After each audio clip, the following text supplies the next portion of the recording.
شہر بے مثال میں سجائی گئی رنگا رنگ تقریب میں مختلف اسکول کے بچوں نے شاندار پرفارمنس کا مظاہرہ کیا۔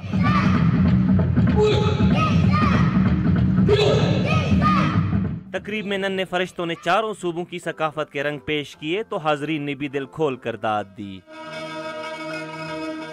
We are performing on earth and it's a dance and that thingy. Trees نہیں کٹ کرنے چاہیے، اسے ڈیفارسٹیشن ہوتی ہے۔ اسکول کے بچوں نے ماحول کی حفاظت کے لیے مختلف ٹیبلوز بھی پیش کیے۔ منتظمین کا کہنا تھا کہ تقریب کا مقصد زمین سے محبت اور موسمیاتی تبدیلیوں کے بارے میں آگاہی فراہم کرنا ہے۔ جتنے بھی ایلیمنٹس ہیں ان کی ہمیں کس طرح سے حفاظت کرنی ہے، اپنی ارتھ کی کیسے حفاظت کرنی ہے، اس کے بارے میں ہم بچوں کو آگاہی دے رہے ہیں۔ ہمیں کس طرح سے اپنے لینڈ کو بچانا ہے، چاہے وہ انڈر واٹر ہے، چاہے وہ لائف آن لینڈ ہے۔ تقریب کے مہمان خصوصی وفاقی وزیر مملکت مریم اورنگزیب نے اساتذہ کی محنت اور بچوں کی بہترین پرفارمنس کو خوب سراہا۔ کیمرہ مین ہارون مغل کے ساتھ انعام اللہ خٹک، ڈان نیوز، اسلام آباد۔